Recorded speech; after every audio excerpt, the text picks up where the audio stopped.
Здравствуйте! Вы смотрите обзор чрезвычайных происшествий, в студии Юрий Осипов. В Якутии возбудили уголовное дело за злоупотребление должностными полномочиями. Прокуратура республики провела проверку соблюдения земельного законодательства. По ее результатам выяснилось, что в 2017 году между Министерством имущественных и земельных отношений и Республиканским центром технического учета и технической инвентаризации заключен госконтракт на выполнение кадастровых работ на 577 земельных участках. Сумма контракта составила около 18,5 миллионов рублей. Сообщается, что по результатам подписания акта сдачи приемки выполненных кадастровых работ они выплачены подрядчику в полном объеме. Также выяснилось, что ответственный подписал акты без проверки, когда как подрядчикам не выполнены работы по 67 земельным участкам на общую сумму свыше 1,5 миллиона рублей. В настоящее время по уголовному делу проводится расследование.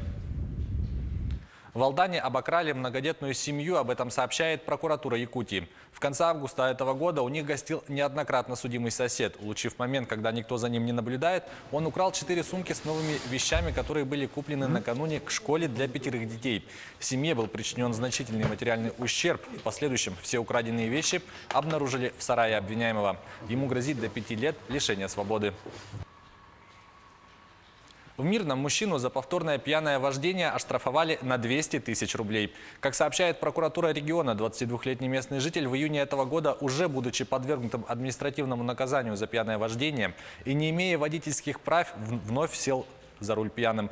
По результатам рассмотрения уголовного дела мужчину приговорили к штрафу с лишением прав заниматься деятельностью, связанной с управлением транспортными средствами, сроком на 2 года. Заключенному в Якутии увеличили срок за нападение на сотрудника колонии. Отбывая наказание в колонии строгого режима, он ударил сотрудника в грудь, об этом сообщает пресс-служба прокуратуры. Подсудимый, отбывая наказание в виде лишения свободы в исправительной колонии строгого режима в марте этого года, высказал в отношении работника колонии угрозу применения насилия, после чего нанес удар в грудную клетку, говорится в сообщении.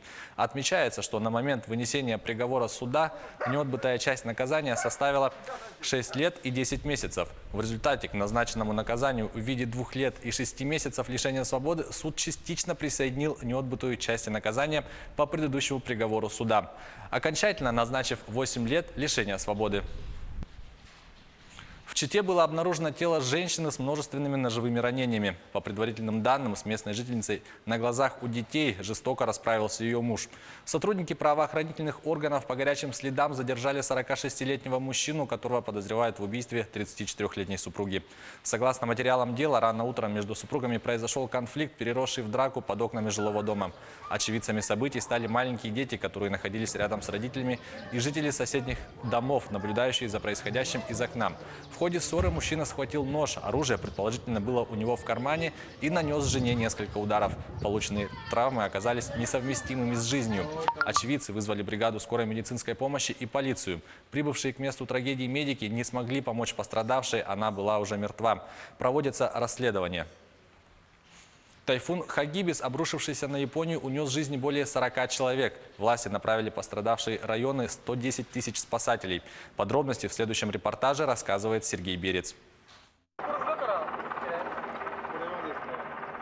По сообщениям из Японии, в результате удара тайфуна Хагибис погибло больше 40 человек.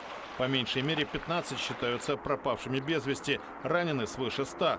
Вынужденно покинули свои дома около 38 тысяч граждан. В пострадавших районах работают 110 тысяч спасателей из состава сил самообороны, полиции, береговой охраны, пожарной службы. Отрезанных наводнением от внешнего мира людей эвакуируют вертолетами и на лодках. Сильнейший с 1958 года тайфун обрушился на остров Хонсю в субботу. Обширные районы в префектурах Нагано, Сайтамо, Токио и ряде других оказались под водой. По мере продвижения вглубь суши Хагибис начал ослабевать, но оставил после себя значительные разрушения. Ущерб еще предстоит оценить, говорит Тосио Янизава, живущий в окрестностях города Нагано. Наша семья из 4 человек в безопасности, но автомобили и сельскохозяйственные машины уничтожены.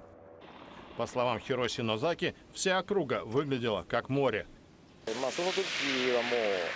Когда я вернулся, вода поднялась больше, чем на метр. Я здесь работаю, но думаю, что теперь этот район парализован надолго.